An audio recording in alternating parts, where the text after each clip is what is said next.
Good afternoon, everybody. How you doing? What's up? For those of you who don't know, that's DJ Rafe on the turntables. Let's give him a round of applause.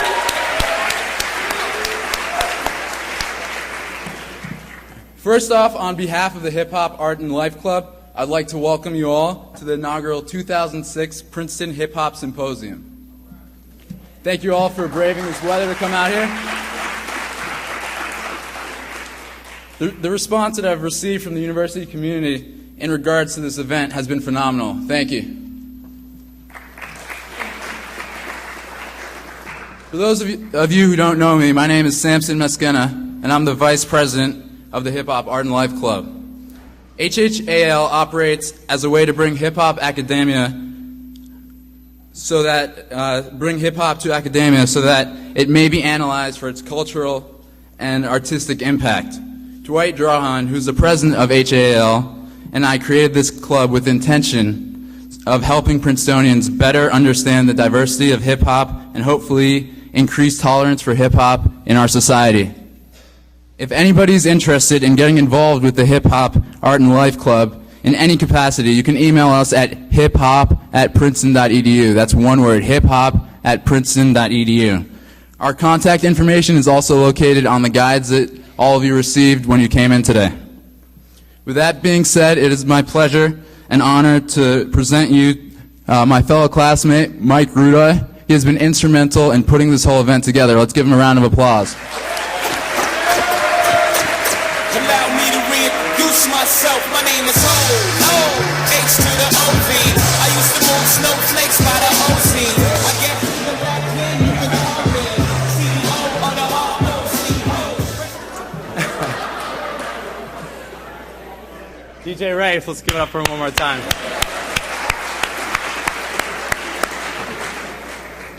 I would like to welcome everybody to the 2006 Princeton Hip Hop Symposium. Contrary to popular memory, hip hop has found its way to Princeton before. More than 7 years ago, a crowd of some 300 people attended a conference in this very room entitled Bridging Education and Entertainment, Empowering the Hip Hop Generation.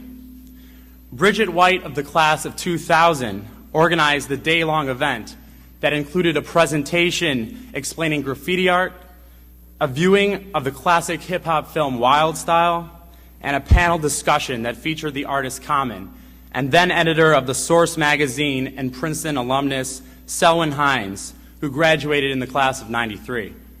It was Hines who noted, "A conference like this would not have been possible 10 years ago. We've come a long way." But where are we now? Thanks to the efforts of hip-hop scholars, artists, and activists like Bridget White, we no longer need explanations for hip-hop in academia or popular culture. Hip-hop, whether you like it or not, has cemented itself as one of the strongest voices of American youth today, and as such warrants serious investigation. It should be noted that I initially conceived of this symposium last spring only after hearing that Jay-Z made the effort to attend one of Dr. West and Dr. Gloud's seminars. Unfortunately, I was not one of the lucky students to attend that seminar. Nonetheless, his visit truly affected me. It was apparent that academia, as well as hip-hop, and its torchbearers are able to and desire to fully engage with one another. I thought that it was important for all Princeton students to look at hip-hop as an academic pursuit while still enjoying the music. Today proves that hip-hop wants to learn and wants to work with specialists in other fields of thought to increase its potential to incite positive social change. I would like to state that in closing that it is my sincerest hope and that of the Hip Hop Art and Life Group that the 2006 Princeton Hip Hop Symposium marks the beginning of an annual dialogue on these issues. Now I would like to introduce our moderator. Within the hip-hop community here and abroad, Jeff Johnson is a force and a voice for a generation. An architect for social change, Johnson is one of today's most gifted leaders in both the political and entertainment arenas. You can now catch him on his own show, the Cousin Jeff Chronicles on BET. Please welcome Jeff Johnson.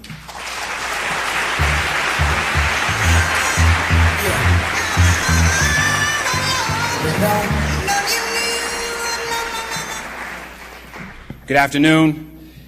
It is an honor and a pleasure to be leading and guiding this discussion. I don't want to have too many introductory remarks. I want to go straight forward and introduce you to the panelists that are going to be instrumental in making this conversation a great one. The way that we're going to do this, and I'll break this down before they come out, is we're going to discuss a number of things, and hopefully this will not just be a panel discussion, but a real dialogue between the panelists and yourselves. We want to engage the panelists as it relates to hip-hop and 9/11 and Katrina, and we also want to engage the panelists as it relates to hip-hop politics, and hip-hop politics from the standpoint of giving political messages versus being involved in the political process, as well as the separation between those that are a part of political hip-hop in name and those that are beginning to build hip-hop institutions. From that point, we'll begin to open the floor to those who are here, that you would have the opportunity to engage the panelists if time permits. It is an honor and pleasure to begin to introduce this panel, many of whom who are friends. And the first who I'm going to bring to the stage is an activist and an organizer. She has worked not only with Latinos, but also with the African American community. She has addressed issues of hip-hop activism. She's addressed issues of feminism. And she has now moved on to another level of activism, which is being an activist and a mother. She is off the chain. She is intellectually gangster. And she is substantive and focused. Please give a round of applause to Sister Rosa Clemente.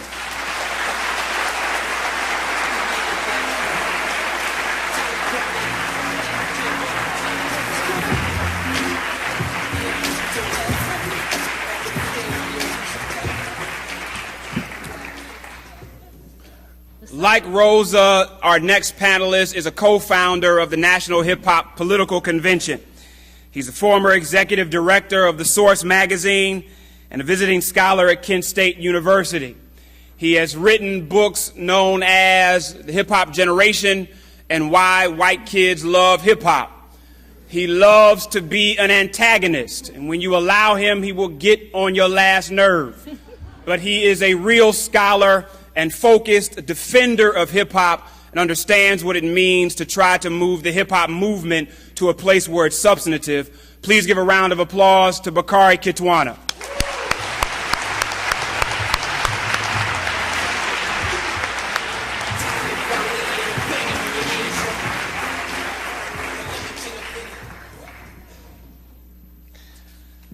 Many of you have seen him with Mos Def. Some of you have seen him with High Tech.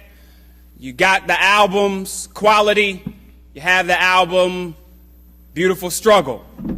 But many of you don't understand how the message in the music goes deeper than just fame and selling records. But it goes to empowering a generation and being an artist in the face of so many people that just want to be entertainers.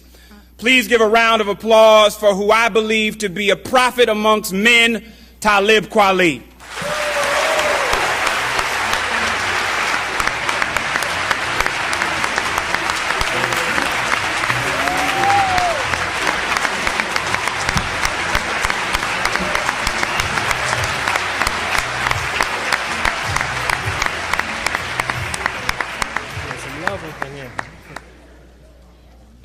Our next panelist has the longest bio of any of our panelists. And so I want to take a non-traditional route of introducing him. He's the smartest brother that's got hair bigger than Don King. He has written more books than some libraries hold. He has spoken out on more topics politically, socially, and in the faith community than many have thoughts in their head. He is one that has been dedicated to the movement for civil rights and social justice in a real way, and he's the coolest intellectual in the universe. Please give a round of applause to Princeton's own Dr. Cornel West.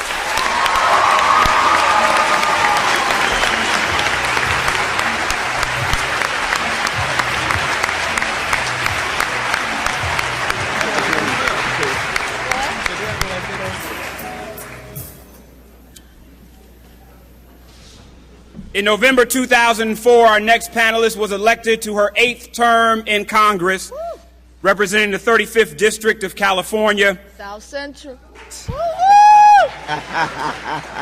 After 29 years of public service, she's still not satisfied with the status quo.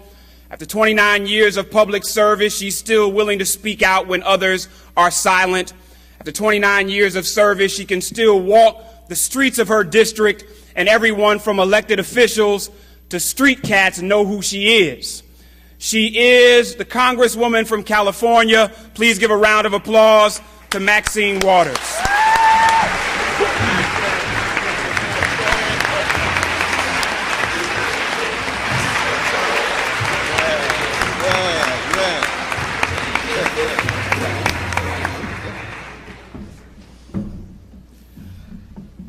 Our last but certainly not least panelist is a PhD candidate in anthropology here at Princeton University. Her focus is on discussing the relationship between hip-hop and French, or the French. Her focus is cultural consumption, cultural production, hip-hop, and France. She is an Emmy Award-winning associate producer and one of your own. Please give a round of applause for Maria McMath.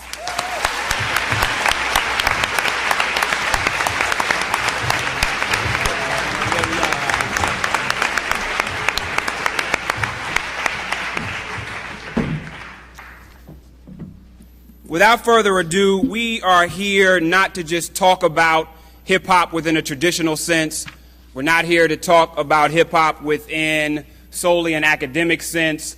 Hopefully, within our discourse, we'll have the opportunity to talk about how hip-hops and politics intersect, not just in a theoretical way, but in a practical way.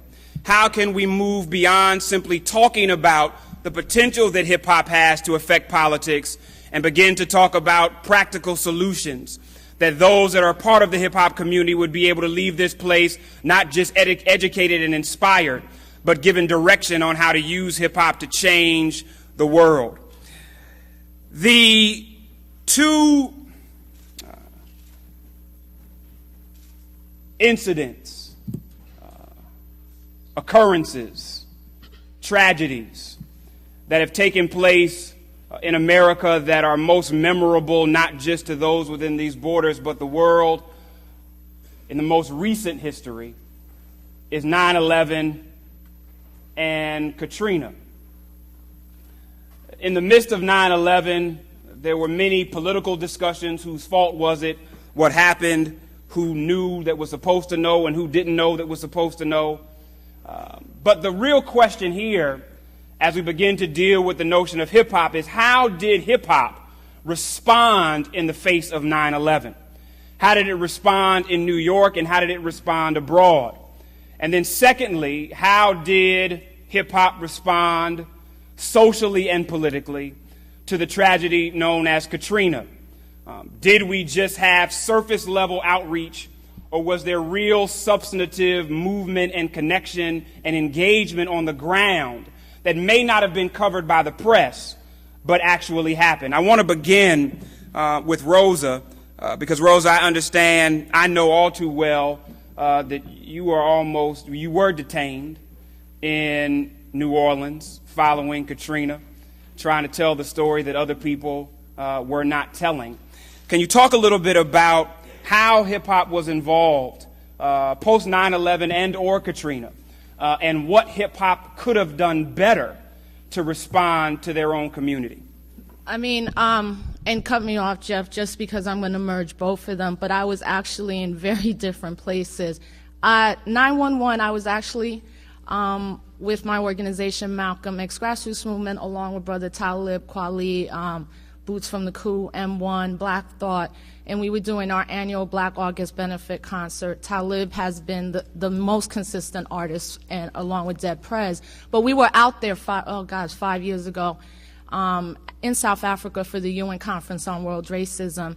And when I attended the event, what it did for me as a Puerto Rican and understanding how I, as an American citizen, am still second class, go internationally and see the hatred that people had for the not only American government, but particularly for the Zionists and the government in Israel.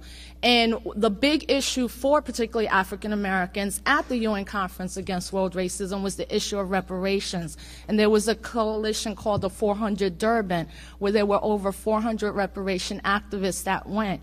And I was one of the young people, so I sat in on a lot of reparations. I got to actually see Fidel Castro speaking. It was just an amazing 12 days, and we were able to do 5 Black August benefit concerts out there, 3 paid ones and 3 in Soweto and Johannesburg. And so my experience with 911 is I was on the last international plane to land at JFK. I was in the air. I landed at 9/11 at 9:07 a.m. in the morning at JFK.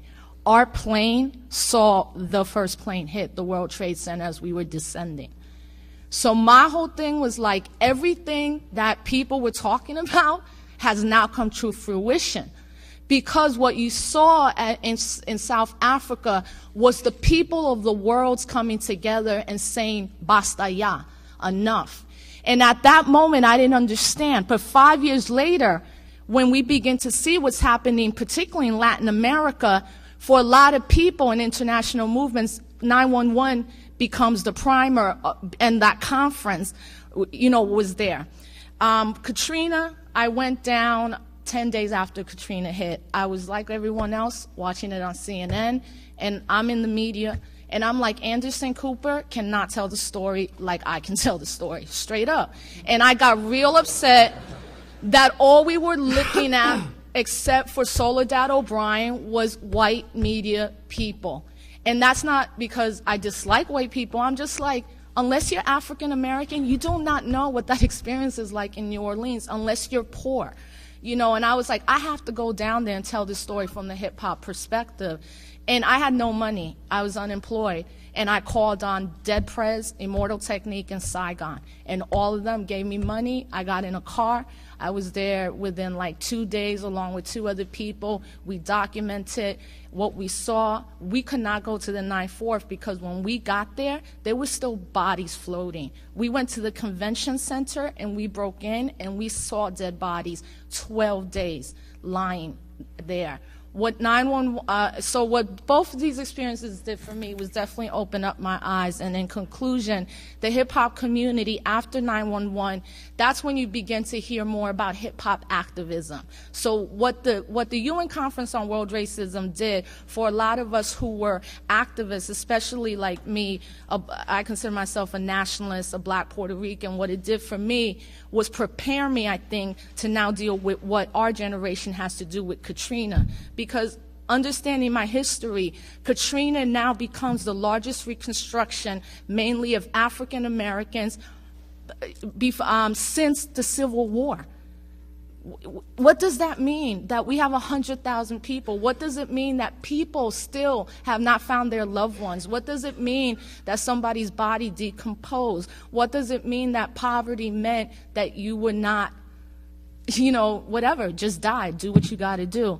So the hip-hop community definitely stepped up during Hurricane Katrina. Nobody more than David Banner. And to this day, David Banner gets nowhere near as much respect as other people who don't look like him.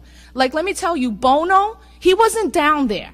David Banner was trying to put Mississippi together because a lot of people tend to forget that the hurricane did not destroy New Orleans. The levee breach destroyed New Orleans. The hurricane hit Mississippi the hardest. So you got David Banner, Talib was there.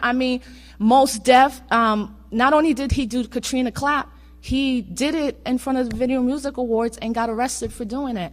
And MTV is supposed to be representing hip hop. So that's why I know that brothers and sisters, And I mean African American and Latinos, because there were over 100,000 Latinos displaced, and many of them rounded up because they didn't have their green cards or whatever, and are sitting in the INS detention centers now awaiting deportation. We stepped up to the plate, and we didn't get nearly as much credit as these so-called charity do-gooding type of people. Sorry it was so long. That's it. Thank you, Rosa.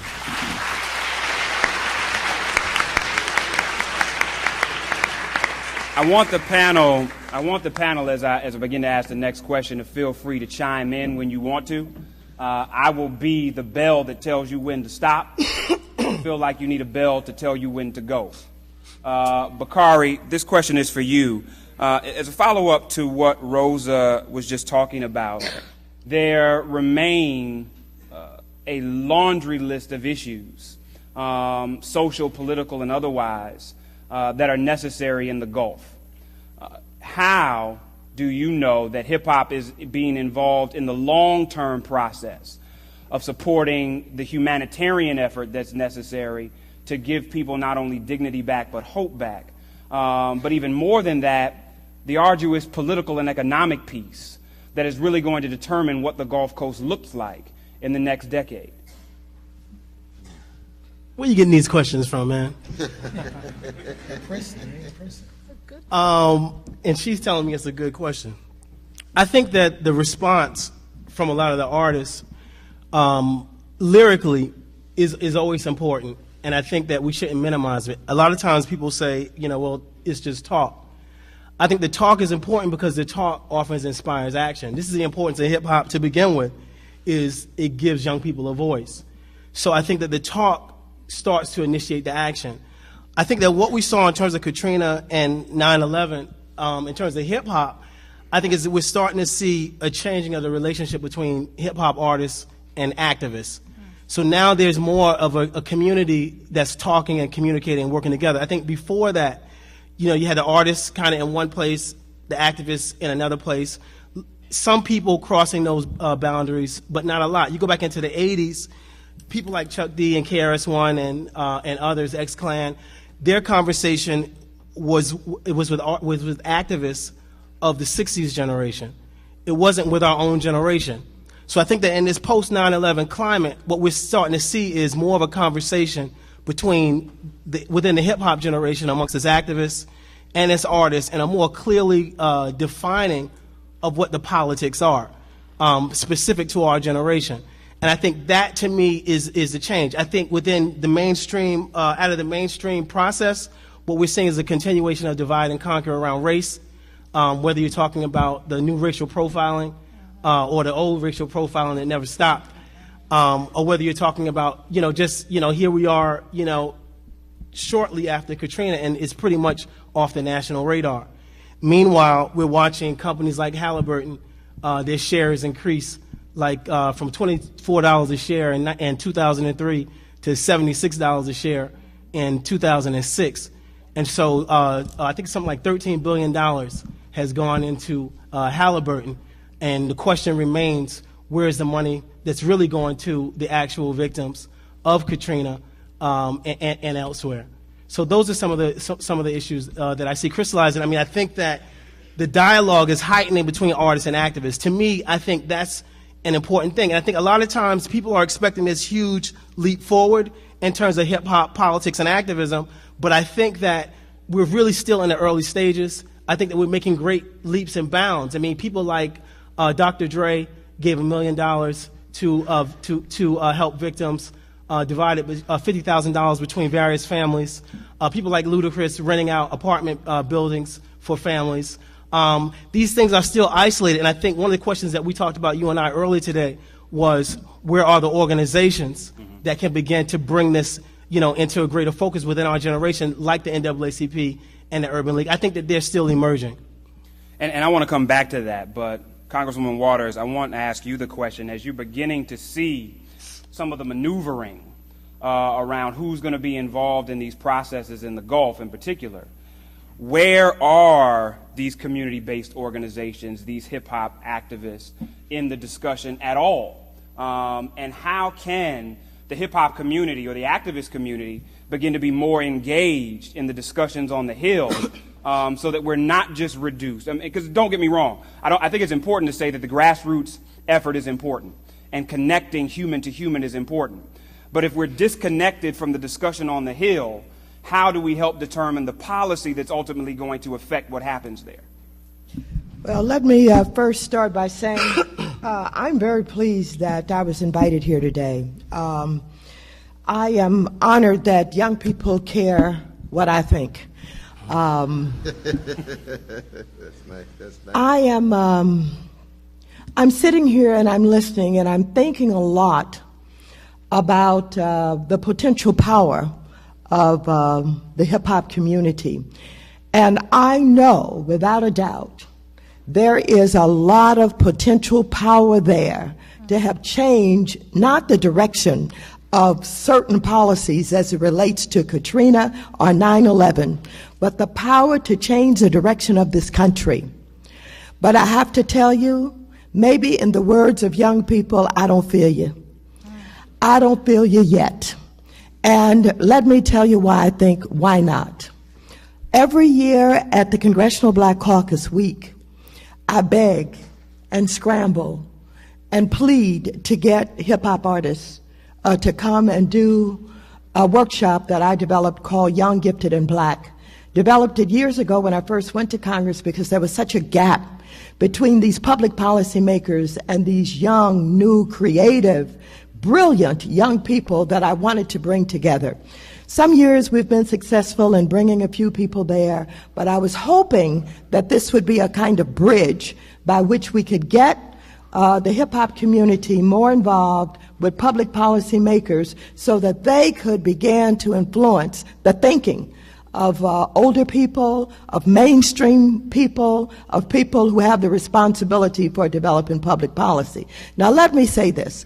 The artists have done a good job in creating, for example, their own foundations. Ludacris and others who have foundations, they're doing things. And I've been with them, giving out toys at Christmas time and, different kinds of things. And you're right.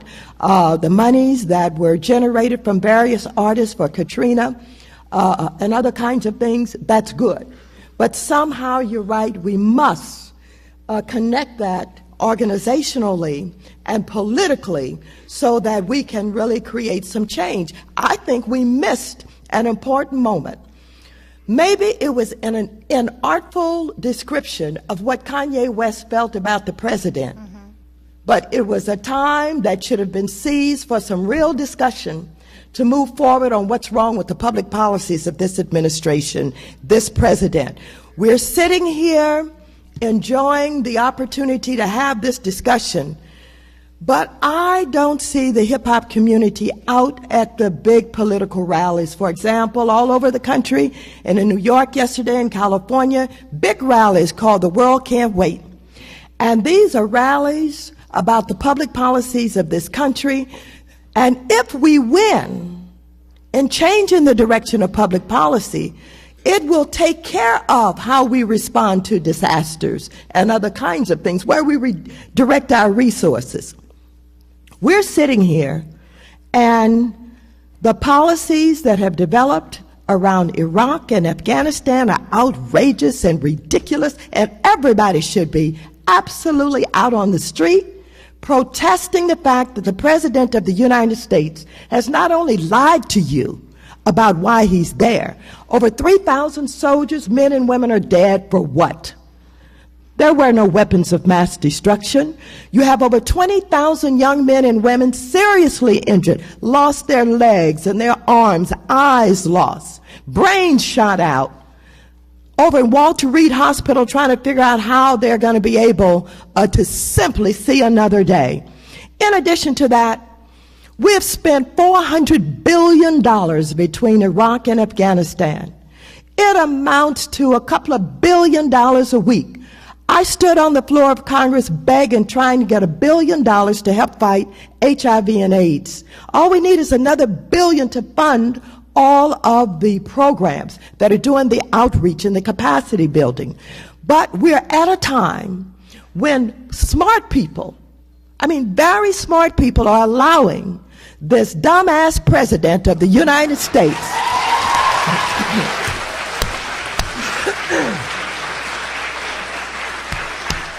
now let the media take that and make something out of it. I'm not going to be like Kanye and the rest. I'm not backing up. I said it. That's right. And I mean it. Well, Congresswoman, if I can interject here. Yes. Can I just? Well, real quick, Rosa. Let me say this, and I want this to go to Dr. West and Congresswoman. I want you to have the ability to respond, and then Rosa, I'll come back to you because I hear you running down the list of issues that are wrong with this presidential administration, but I also hear you talk about young people, artists, not feeling them as it relates to them coming and being a part of the session at Congressional Black Caucus. Now, I'm not going to call names because I don't think it's productive. Yes. But there are more than a few members of the Congressional Black Caucus that aren't as effective as you. And so there are members in our generation that are essentially saying, I don't feel y'all.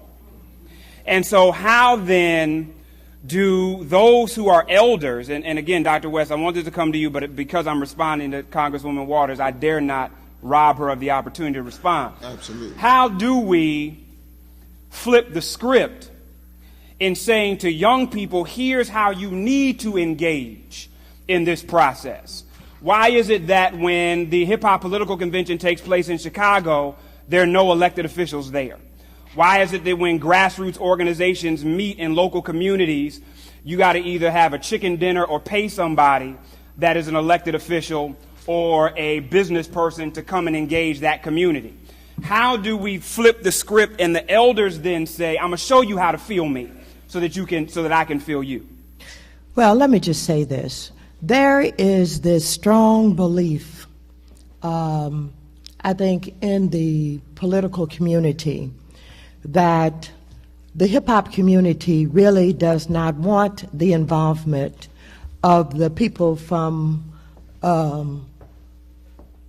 the old school days, that somehow at the summits we don't really have anything to say.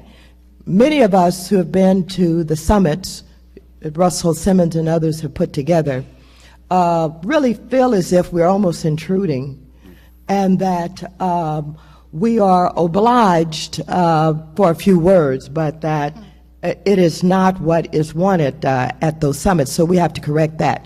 As for members of the Congressional Black Caucus and members of Congress in general, they come in all shapes, sizes, thoughts, philosophies, etc. The power of the hip-hop community to put people in office and take people out is so awesome, if it's ever realized, that you don't have to beg anybody. You don't really have to convince anybody. What I would like to see in the hip-hop community and with young people is that you take on some action. I talked with some young people a few months ago, looking at a lot of small cities and towns all over America, where mayors are being elected with 7,000 votes and less. Let me just give you an example. I asked them to pull up some numbers for me to take a look at a couple of these small cities to give you some idea. Paterson, New Jersey, 247,986 people registered, 18,000 people voted. Mayor Torres won with 7,544 votes. The hip-hop community ought to take the city council, the mayor's seat, and everybody and take them a city, and start taking cities all over America by turning out votes that are not participating because they think people don't want them to participate, they haven't been educated. But the whole idea is you've got all of this power, and the power of artists is so awesome in influencing young people that the way I think you really ought to start to get involved in political action is to target some towns and cities and some seats and take them. Everybody will look up. Everybody will pay attention. And that's the kind of power that can be exercised. I would not worry about whether or not there are elected officials who speak out or who are progressive, because 9 times out of 10 they got to where they were acting the way that they do, and they're probably not going to change. But the thing to do is take them out of office. You can do that. Thank you. Thank you. Dr. West.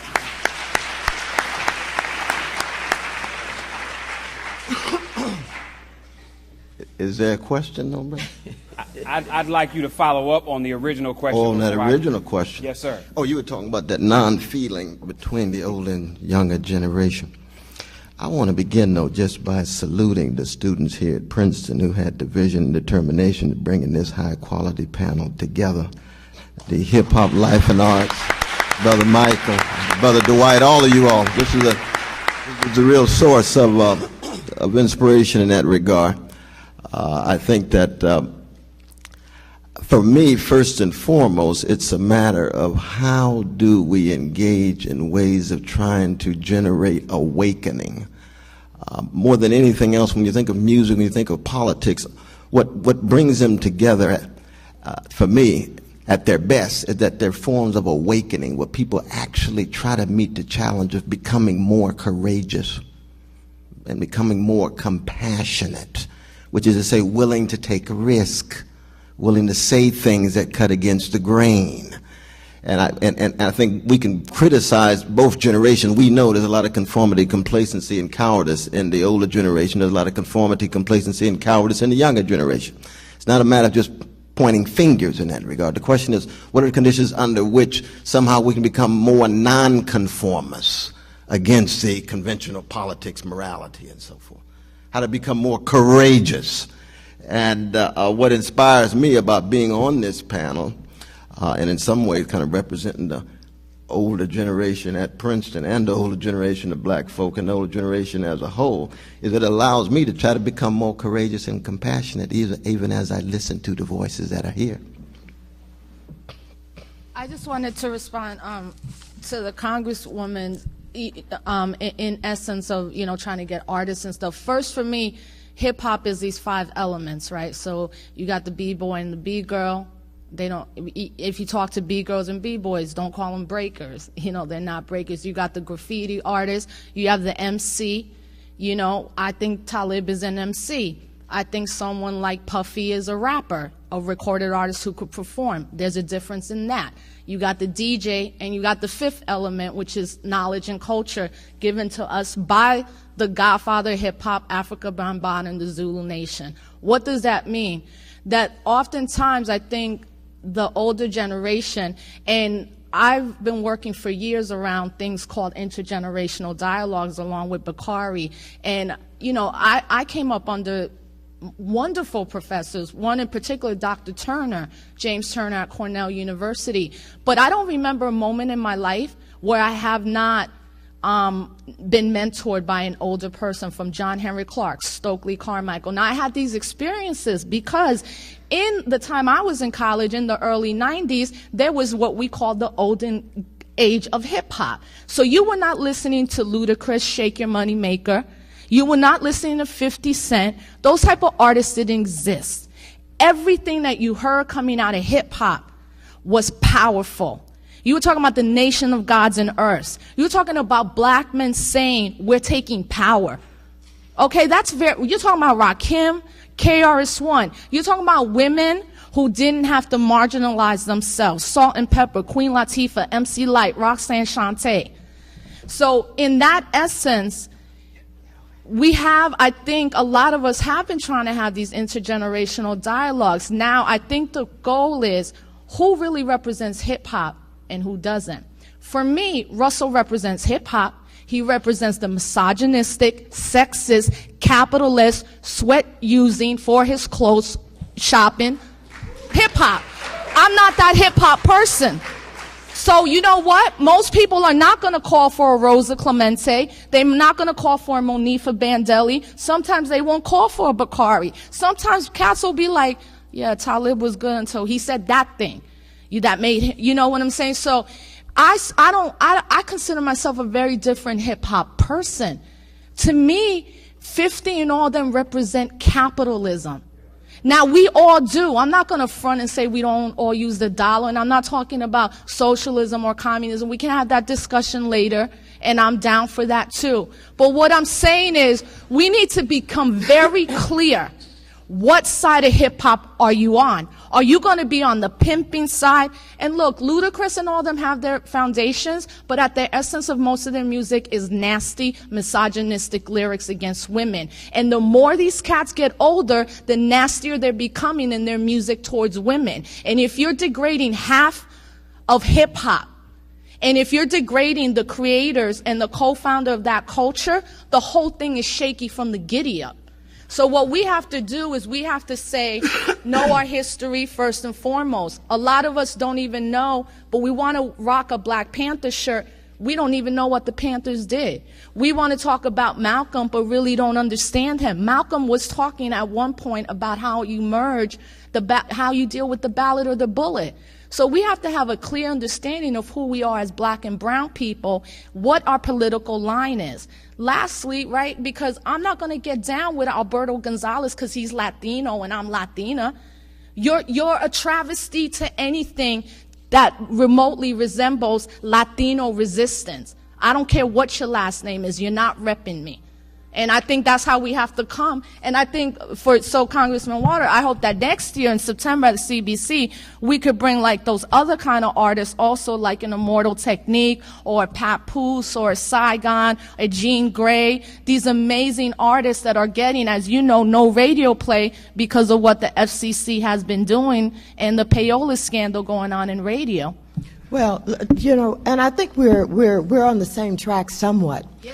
But here's what I'm talking about. When I say I don't feel you in terms of helping to deal with this tremendous public policy that really determines, you know, where this country is going and how it's going to get there. The FCC is having meetings all around the country. They were in LA, and I was there taking them on about consolidation in the media with the LA Times, was owned by the Tribune Company, that owns WGN, I think, in Chicago, and 27 TV stations, et cetera, et cetera. Now, wouldn't it have been wonderful if the hip-hop community had been there with me and others who are prepared to take on the FCC? And not in the same fashion that these hearings take place. I mean, if you conform to the outline of the establishment on the way these hearings take place, those people who sit at the front of the room to be heard are people who sit there because they're an elected official or because they're the head of this, what have you. I mean, the hip-hop community got to walk in the room, fill up the whole room, and say, I wasn't invited, but I'm here. I intend to speak. Y'all gonna let me speak? And I got something to say. I mean, you got to change the way things are handled and done, or you're not going to have an influence. And so all I'm saying is when I walk precincts and knock on doors, the hip-hop community is not there. How do I say to the hip-hop community, this is how you get voters to the polls? How do I say, this is how you do a brochure in the political arena? Tell me how you do things in your world and how I should be trying to learn more about how I can connect my world with your world so that we can take over the world. I mean, that's really what I'm saying. Okay? I just like to add from my own experience that the problem that I see with hip-hop and politics, just from my own generation, is a total disconnect. You know, we talk a lot about politics, and we talk about how you can't trust the Republicans, and the Democrats seem to be spineless and don't have no backbone, and you can't really trust what they're saying. And so you like, okay, when an election comes up, the only elections that are really on television, is really in the media, is the presidential elections, the, you know, governor elections, everything. I'm not really talking about school board elections or council people like, you know, Congresswoman Waters, who you see walking around your neighborhoods. I'm talking about just people, talking heads you see on TV. And, you know, the things that they're saying, just from the amount of information that we have, don't make any sense, and you don't trust what they're saying. And then it's like, I remember watching a Democratic convention when they were trying to pick a candidate to run against George Bush. And they had John Edwards and John Kerry up there. And they were all trying to see who could sound more Republican, because that was the vibe of the country, was real conservative. And this guy Kerry was like, well, I was a prosecutor, and I'm more like a Republican because I put people in jail. You know what I'm saying? And this guy, John Edwards, was like, well, I'm from the South, and, you know, Republicans, you know, they'll vote for me because I'm from the South. You know what I'm saying? So, and it was just like, the only person who got up there and made any sense and said anything that I could personally, as a young black person, relate to, somebody in the hip-hop generation, was Al Sharpton. Now, I'm from New York City. Al Sharpton has a tremendous history in New York City, not all good. You know what I'm saying? Like, not all good, you know what I'm saying? So it's like, he be on TV looking crazy sometimes. He done said some wild, you know what I'm saying? Like, I'm not like, okay, yeah, immediately, but he was the closest out of everybody. And when he said what he had to say, all those people in that hallway stood up and applauded and cheered, because what he said was the closest to the truth and made the most sense. And then it hit me like a brick, like, he is the least likely to be nominated.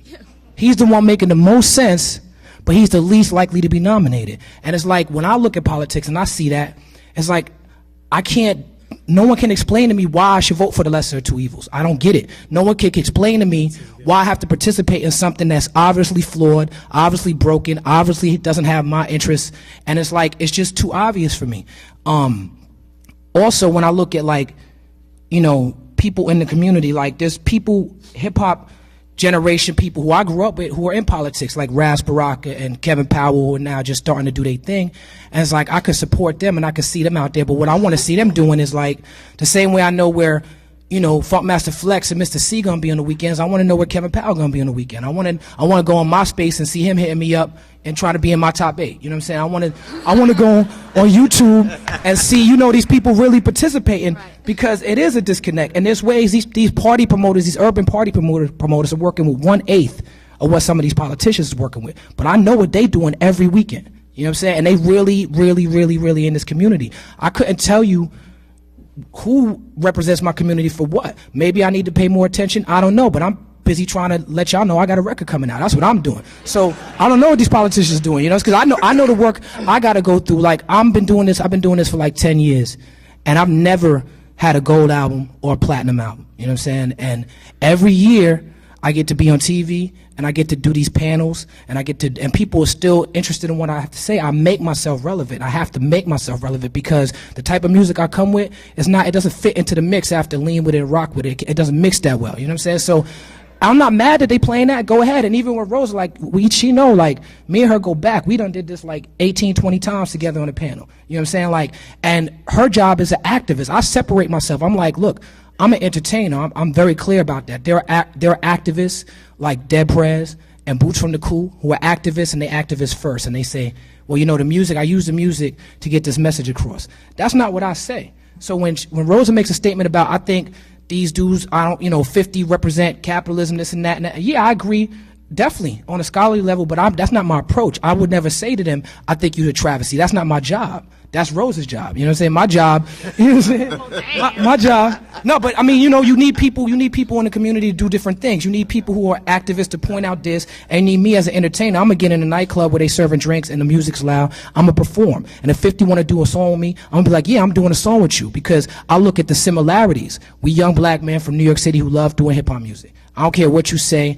Those things are way more similar than any differences that the media tries to create. And I just think that these people, all of us could be, you know, more connected in general, but I just think with politics, the thing is that I voted for Bill Clinton. I voted for, people in certain, like, local elections, people who I see in my bodega. But other than that, man, I'm not voting. That's how I feel. One second, Bakari. I want to get to Maria, but I want to do a follow-up question, and then I know where you're going. Okay. So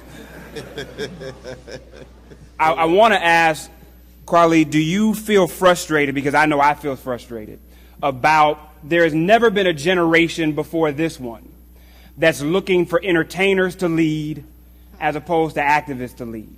Mm-hmm. No, you're exactly right. I mean, I think that artists by nature follow the trends of what people are going through. The community makes the artist responsible for his music. If the community dictates, right now the community says, you know what, it's about stacking paper, it's about being individual, I'm gonna do me, you do you. You know what I'm saying? What you not, okay, you might could rap, you could freestyle, you could battle, you on that conscious stuff, but are you making any money? What are you doing? You know, well, I can't even respect you. Look what you got on. I don't even know what label that is. You know, so that's how people are coming at you, you know? And it's like, that's the context of the community. So you can't really hold an artist. An artist, I think, is responsible to be honest with their expression, to go inside themselves and pull out something honestly. If they honestly want to say booty, booty, booty, rocket everywhere, then that's what they want to say. You know what I'm saying? And that's what the artist, then the artist has done his job. It's your job as a human being, as a person who interacts with other people, to be a role model. And if you don't have parents to show you that, if you haven't been in an environment to show you that, then again, God bless you for making art and being, and saying decadent stuff. God bless you. At least you find in some way to express yourself and get it out there. But, you know, I just think that the artists traditionally have followed. In the 60s, there was a context.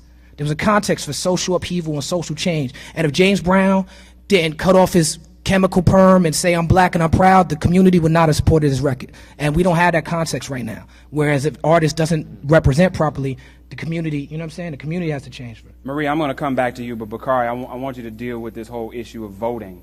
But I want you to first deal with why is it that this generation, and I don't just mean older folks, I mean younger folks too, continue to ask artists to be role models and leaders, as if going platinum gives you the intellectual capacity to lead anybody, or winning an NBA MVP means that your issues of your father not being in the house all of a sudden are gone, and now I can help somebody else who hasn't. When artists and athletes, entertainers, especially in hip-hop, come from the very same communities as the young people that we're asking them to lead, how does that make sense?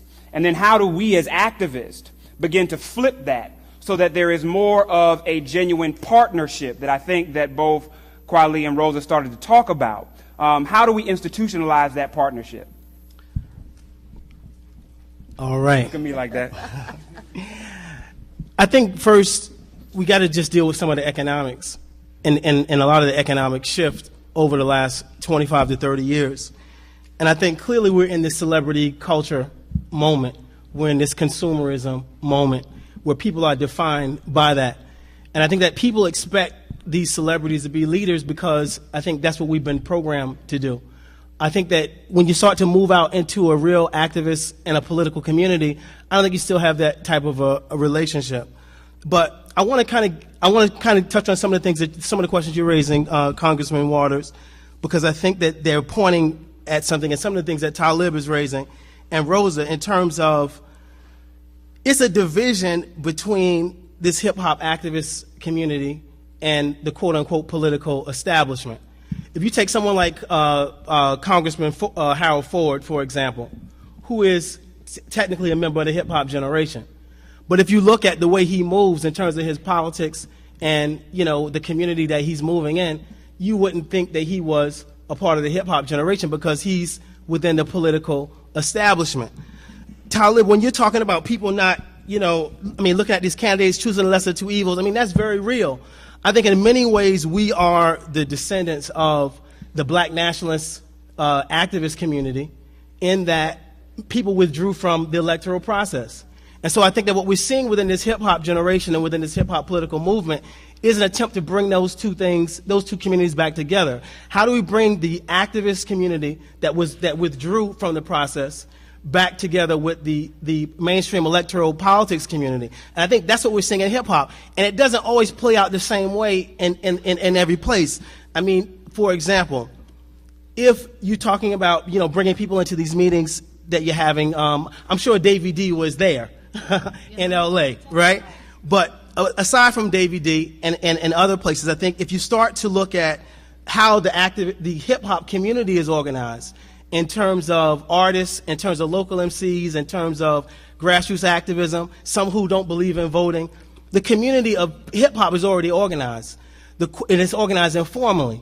I think the question becomes, how do established politicians tap into that community?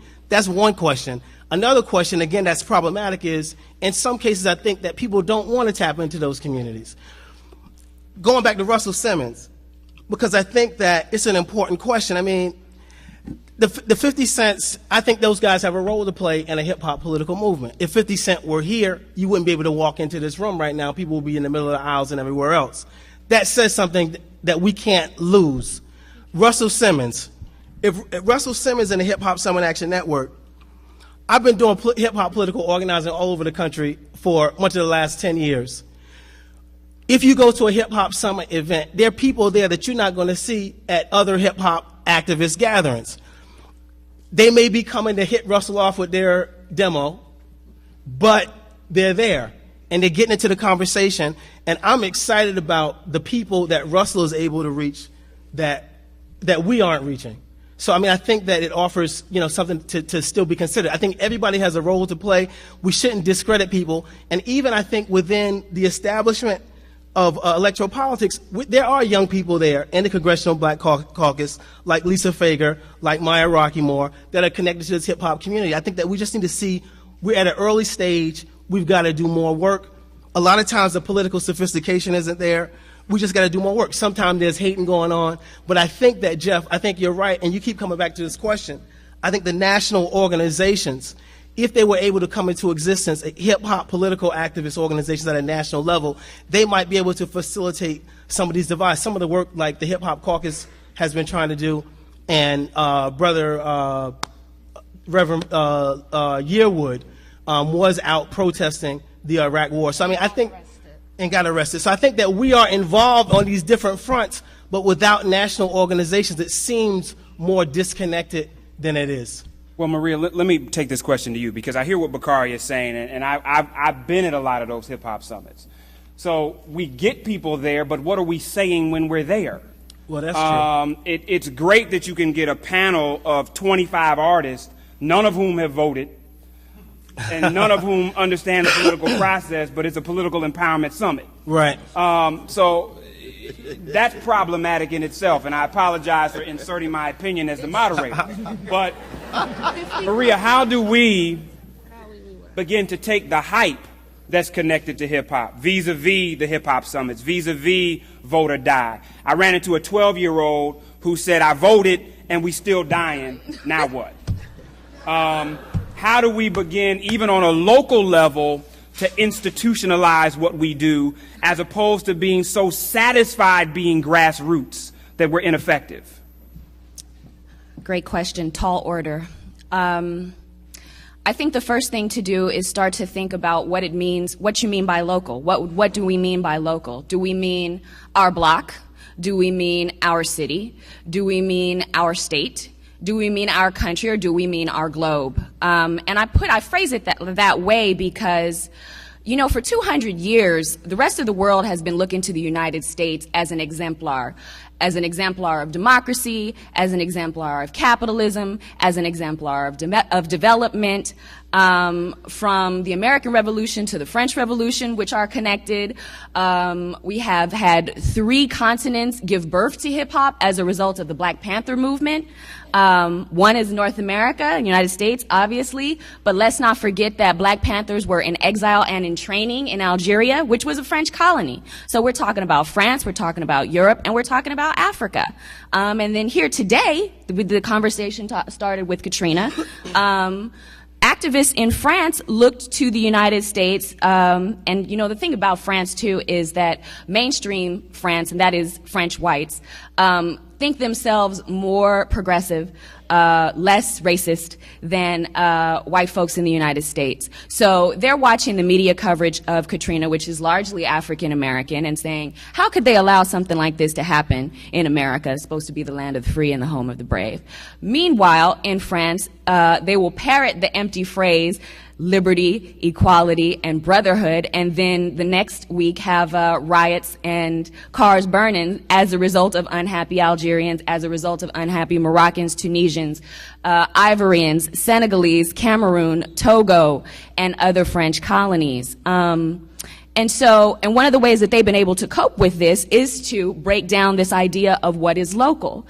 If black people are suffering worldwide, if black people are suffering on the continent of Africa, if black people are suffering in France, if black people are suffering in New Orleans, it matters to all black people worldwide. It matters to all people worldwide because people are suffering.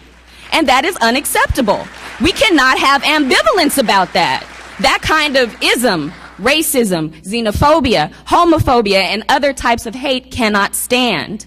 And so, to give an on-the-ground example of a French rapper who has made his work relevant in terms of an activist sense and in terms of I need to get paid, I have children, this is my job, I need distribution. You have somebody like Matt Murdock, who is a Congolese immigrant to France, who developed an organization called Diaspora Afrique, African Diaspora. And they have been, what do I want to say? They have been working from a diaspora point of view, from the point of view that if people are suffering worldwide, it is my job as a human to take that on, to put it on my back and do something about it. What is my talent? My talent is speech. My talent is rhymes. So I will use my God-given talent to make this better. And they organized something. You asked about how do we go from panel to street, basically. They organized a panel last year where they had activists from and survivors of Katrina, survivors of the French fires last year. I don't know how many people heard about this, and I think we're going to be talking about immigration on this panel. I'm not sure. If not, I'm going to talk about it anyway. They had this event where they commemorated the 48 Africans, okay, awaiting legalization papers in roach motels in France. Which are just on the flip side. I don't know how many people have been to Paris in here. They're just on the flip side of basically the Saks Fifth Avenue, the Fifth Avenue of New York in France.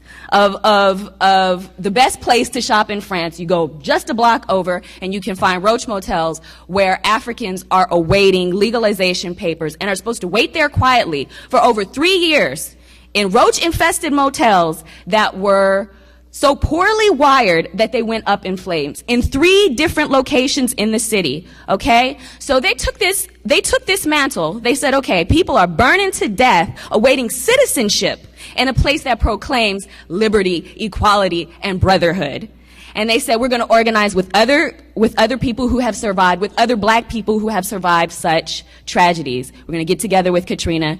And we were talking a little bit about the older generation and the younger generation and what matters. And I'm very honored to be here at Princeton and on this panel at this particular moment, this particular historical moment, when we're trying to figure out how we can connect the academy, how we can connect what we do here with what's on the ground.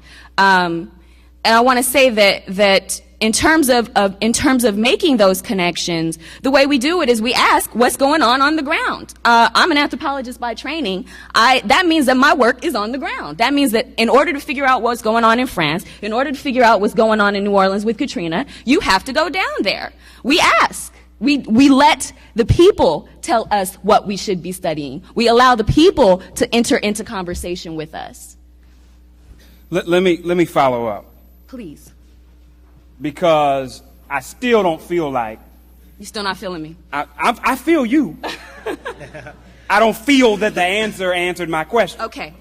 And I think everything you said was substantive and pertinent, so I don't want to discount that. My question, however, is that what we've seen be successful within hip-hop politics and activism is campaign-based organizing. And so we have campaigns. And when the campaign is over, everybody goes home and does what they were doing before. I just emceed the Save Darfur rally in Central Park. There were over 30,000 people there. There were about 100 African Americans. Maybe. So there is a total disconnect in the understanding. I think what Carly was talking about was these youngins don't even get the information and thus don't know what to care about. So globalization economically makes more sense to me than Pan-Africanism. Okay. And so I can understand it from a commercial standpoint, however, can't understand it from a movement standpoint. Bakari, you talked about these older organizations, the NAACP, the urban leagues. These are the institutions that currently exist. How does hip-hop move from campaign-based organizations to hip-hop owned and controlled institutions when many of the people within hip-hop don't know institution building? Can I cut in though before you do Please. that? Yeah, Just to pick up the Pan-Africanism term again. In terms of it being Pan-Africanism, whether and I use the word diaspora and global suffering, whether we realize it or whether we buy it here or not.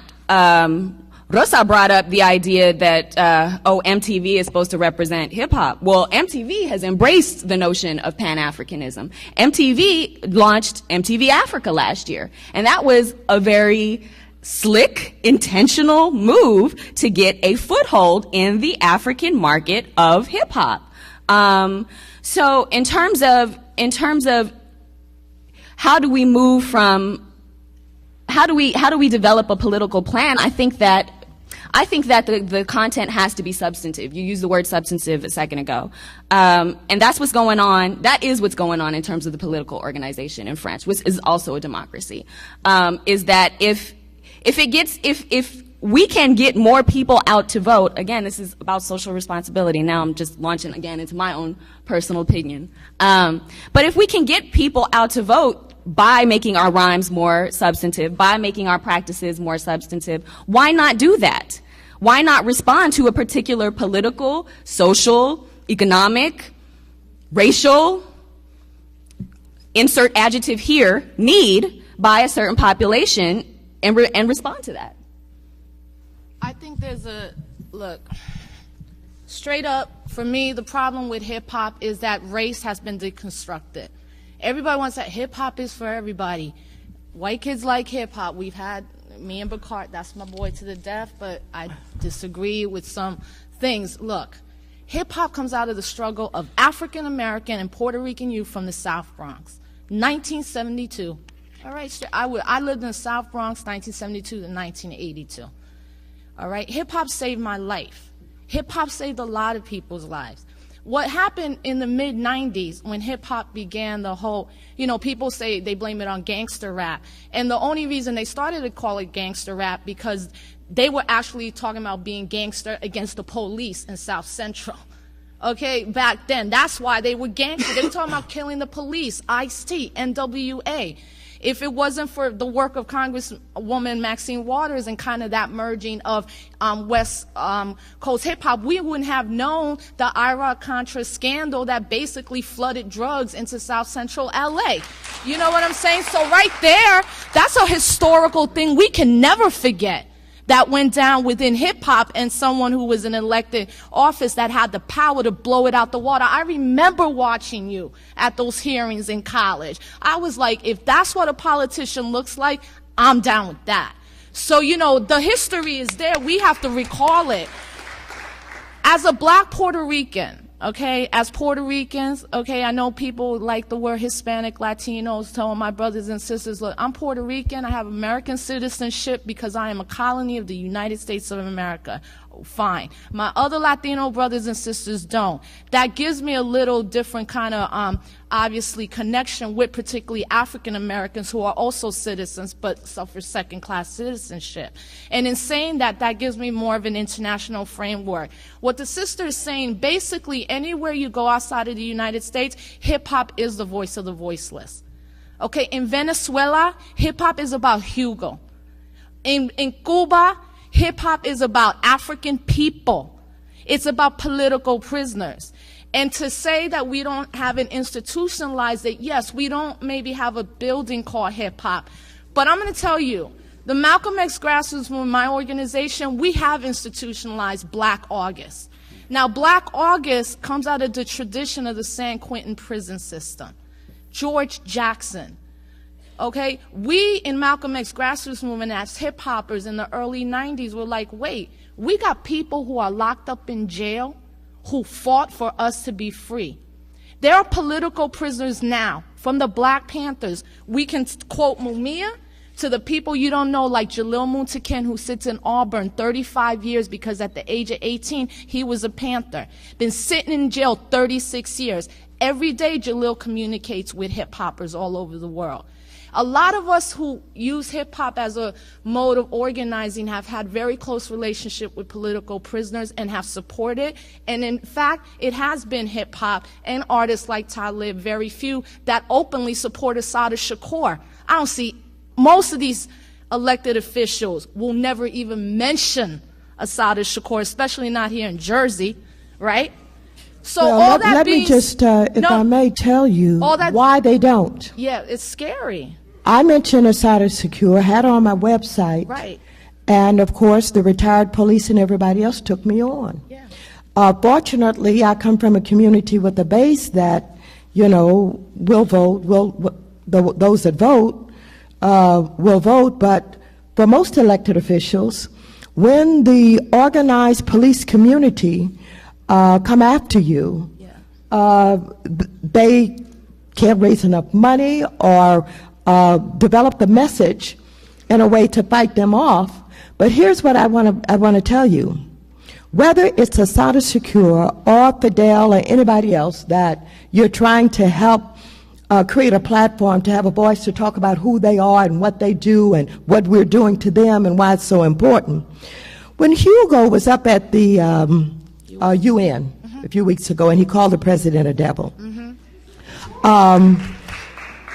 what you saw was, you know, politicians that basically rolled out and said, you know, how could you say such a terrible thing? It's not a right thing to say, et cetera, et cetera. And I know a lot of people in the hip-hop community were upset with that and say, well, you know, why do those politicians do that? But on the other hand, I didn't see a group of people from the hip-hop activist community have a press conference or put together a rally and say, let me interpret what he was saying. 3 days after with Councilman Charles Barron, there were over 80 hip-hop people. We don't get the mainstream media. And unless we have the connection, like, you know, now what we're doing basically after 10 years is connecting, kind of like, as Bakari saying, the activists. And I just want to finish on the Black August thing, because I say it's an institution because we're going on our 10th year, right? And in those 10 years, not only have we raised over $95,000, and this is black money. And when I mean black money, this means no tobacco money, no corporations, no Rockefeller Ford Foundation. This is people, $5 in the hood, out the hood, in the prisons. $95,000 we raised in 10 years. All that money goes to the families, because people forget that these political prisoners have family members that can't even function in society because their dad or moms is locked up or in exile. And lastly, we've exposed over 45,000 people internationally and in the United States to artists, to the point when cats went to Venezuela last year, there are now mad graffiti mural walls in Venezuela, South Africa, and Cuba talking about all the United States political prisoners, along in Ireland, along with the Irish Republican. So I think, Army. So I think what I'm trying to say is it might not be a building, but for sure I can say for that 10 years, there has been this kind of, I think, consciousness raising. And I think what we're now trying to do is say, how can we all bring it together? Because you're right, Congressman Waters, none of us really were out for Darfur, and none of us were out for Not in Our Name. And that more has to do, and that's another discussion, with who's running those organizations. And most of those organizations are run by people that don't look like us, that don't come from the hood, that don't have the same political kind of ideology, but lastly, that don't take into account, in New York City in particular, if you're going to have a rally and decide you're going to bum rush and get arrested, you as a black person getting arrested in New York at a rally is very different than you as an anarchist white person who in 2 hours gets bailed out, and you as a black man spends 3. So that in New York particular, after 9/11, many African American and Latinos who did a lot of civil disobedience have backed off because the treatment has just been at a whole different level. But that doesn't mean we don't work. No, let me real quick, because I want us to be able to go to the audience, and I don't want to shut this down, but for those that have the mics, if we can begin to prepare to take questions from the audience members. Okay. Congresswoman Waters, I want you to go ahead and please finish your thought. But Rosa, if I can interject, I think that... I'm done. No, it's okay. I think that what Bakari talked about earlier, having worked with the NAACP, when they do civil disobedience, they're prepared to bail out their folks within an hour. We're not. How do we institutionalize the processes of what we do beyond the great events that we do, beyond the great programs that we do, so that it is holistic institutionalization? Sometimes we're so anti-institution that we don't want to create institution. And so, again, I apologize for inserting my opinion as the moderator, but I think that is the higher level question that we have to get to. Dr. Well, just quickly so that we can get to the audience. I really don't think the NAACP or SCLC or even Rainbow Push can create your organization. It just can't be done. Not because people don't want the involvement, but it's because there is not the understanding or the appreciation about the way things are done or how to make the appeal. And so that has to come from that community. I don't want to see you wait to be invited to the rally. I want you to create your own rally. I want you to have a rally about whatever, whether it is Katrina, Darfur, or the war in Iraq, what have you, because when politicians see power and numbers, they gravitate toward it. And if, in fact, the politicians that you alluded to are speaking to somebody with that centrist message that you described, it's because that's where the votes are.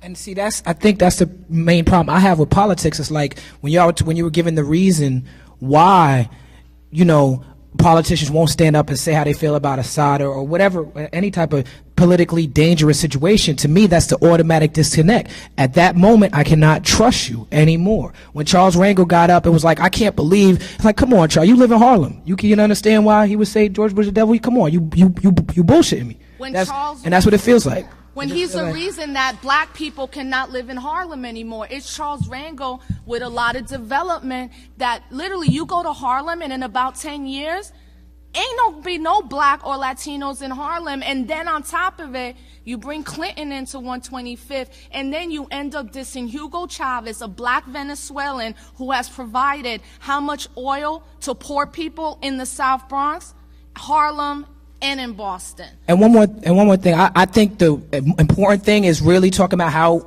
we could go on forever about different things, and what I don't like the fact that I might want to vote for Hillary Clinton, but she support the war in Iraq, so it's like, okay, I can't trust her either. You know what I'm saying? So there's so many things that are involved but I do think that especially with people in college, we have a responsibility to create solutions and bring it together, because that's it. These discussions, a lot of times people forget at these academic discussions that the people we're talking about don't have the benefit of a college education, don't have people who can give them this information. They're just trying to eat, trying to live, trying to struggle, just survive every day. Darfur, what? Who? What? I'm trying to get food for tomorrow. You know what I'm saying? That's what a lot of people going through. Well, see, that's one of the reasons why I think it's not an either or. I'm sorry, Dr. West. Oh! Hey! Wait a minute! Whoa! He only spoke one time! If you all would allow me one moment before you go, Dr. West. There's a hip-hop rally right now. I know, they're coming for me. We're going to start as soon as Dr. West, because what will happen is he'll say something and then somebody going to chime in. Dr. West is going to have the last comment on this remark. Then we'll go to a question in the balcony first. Please direct your question to one member of the panel. And panelists, understand that we have just about half an hour left. So if you can keep your remarks as brief as possible so we can go. Please, Dr. West, without further ado. No, but Cousin Jeff, I follow your guide and counsel now. Thank you, that, sir. don't you? As I do you. Absolutely. But I appreciate you allowing me to speak, too, though. But it's two things for me. One is that it's never either or. It's not a question of electoral politics or social movements. There's a variety of different forms of activism. Sometimes it does and must spill over into the ballot box. Other times we have to be honest. This is what I meant before in terms of just being honest, truthful, and courageous and saying, well, there are going to be times in which the American political system itself looks like a system of legalized bribery and normalized corruption. You have to just say that and be honest and then say, but we still have to find some space within it. We have to find progressives like Congressman Waters, Sister Maxine, within it. But she knows the levels of challenge corruption better than we do. And yet she still knows when you're up against a wall, you have to look for all kinds of weaponry to do it. Part of the problem we have here is a paradox. It goes back to Louis Armstrong, the jazz coming out of Storyville, coming out the red light district of St. Louis. It comes out of the blues, Jim Crow, gut bucket, Delta, Mississippi.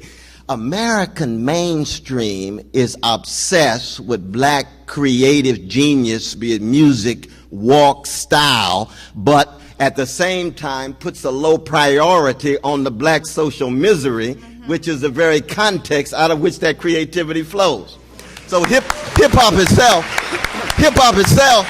is just, I mean, hip-hop emerges out of the American Ice Age. It's Reaganism. It's obsession with material toys. It's being indifferent to the suffering of the most vulnerable among us. And it's precisely among that most vulnerable among us that this genius emerges out of the Bronx with African Bambaataa and Cool Herc and a host of others. You all know the history. But what happens? Mainstream America all of a sudden says, my God, this genius is undeniable. I've got to get in. I want to get in on it. But at the same time, you got political priorities in which the disgraceful school system's still in place. Dilapidated housing still in place. Unavailable child care, health care still in place. Not enough jobs or living wage still in place. So we're still wrestling with this paradox. And it seems to me that we need this division of labor. I appreciate what Brother Talib said about where he appreciates you doing your job and he being his job. So he's being Shakespearean. He say, I'm going to be true to myself. I want you to be true to yourself. We're going to overlap at times. Other times, we're going to have tension, not in a non-loving way, but we're going to disagree. Well, see, that to me is maturity. Because the end and aim is still, how do we get the country to make a priority on the suffering of poor people and working people? That's a fundamental challenge, and it's a very dangerous thing. I see Brother Taylor sitting back there from Princeton Theological Seminary who's been leading the struggle for Mumia Abu-Jamal for 15 years. 15 years, another political prisoner people don't like to talk about. Why? Because he was willing to do some things that landed him in that cell. Now, there's not a whole lot of folk who are willing to do that. This is what I meant by how to become more courageous and compassionate. Most folk are scared. That's right. 50 Cent is talented, but he's scared. And the reason why he's scared is he got agents who tell him your career is predicated on doing certain kind of things. Tiger Woods is scared, even though he's the best golfer in the history of the game. He's scared. You know what I mean? Just go right down to... Now, I don't mind scared folk. I grew up with scared Negroes. I try to help them along.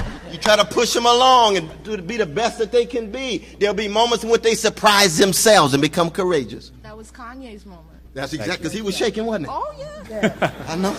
Yeah. He came for it, absolutely. Yeah. I'm sorry to go on so long. Our first question right here. In the balcony. Jeff. To Dr. West and also maybe the moderator. We talked about different organizations and, the individual artists, but let's focus on mainstream media. BET, MTV, are they doing their part, their legal responsibility as a media channel to operate in the public's interest? No. West or... No, it's a good question. I mean, I think one of the reasons why I'm so excited about my dear brother Tavis smiling, not just in public TV, but also with the Covenant movement, because it's very clear he's not scared. He's willing to speak his mind. He has an interview with Brother Hugo Chavez. Yes. We were down there with Hugo in January for a whole week together, reflecting on the issue. Why? Because he has the same kind of maturity that was manifest in the conversation that says, this is my job. This is what I do as one in the mainstream media. You know it's going to be very different. You all know Sister Amy Goodman? Well, yeah, that's very progressive sister. She's not mainstream. She plays a very important role in Democracy Now! It's called. Yeah, I'm on Pacifica Radio, and I'm on Pacifica on WBAI 99.5. I have a show on Thursdays. It's called Where We Live, and it was created around the case of Mumia Abu-Jamal 25 years ago. And I was brought in by the older folks there who said, this radio's getting stale, we need some blood. I've been there 5 years. But in terms of mainstream media, you really have to understand consolidation. You got to understand, obviously, I'm sure you do, MTV, BET, owned by Viacom, Summer Redstone. You really got to end up knowing, basically, as Chuck D says, the 10 white men over 50 that are running hip-hop and media, beginning with Jimmy Iovine to Lyle Cohen. And you need to know, like, people like Jimmy Iovine, who managed 50 Cent, have publicly said that he will not allow his daughters to listen to hip-hop music, but he'll put it out there for people to consume it.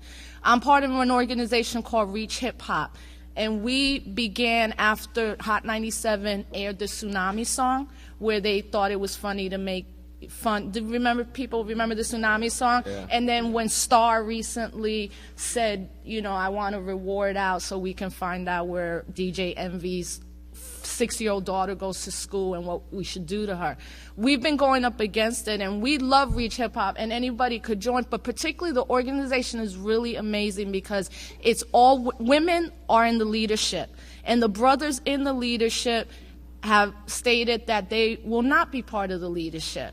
And what it has done is it's allowed us, particularly as women of color, to grow, but it also, because we realize that the people in charge of MTV, Christina Norman, African-American woman, Kim Osorio, Source Magazine, Mimi Valdez, what we began to realize is what happened is all the people in that programmatic power were women of color who were okaying, like recently the Snoop Doggy Dogg cartoon or the VH1 Flavor of Love, where both images showed African-American women in a cartoon and in real life defecating. Or MTV Uncut, which was produced by a woman. Right, or Kathy Hughes, who runs Radio 1, who did not allow any Dead Prez or Immortal Technique or Boots Riley song to be played on Radio 1 for like 2 years.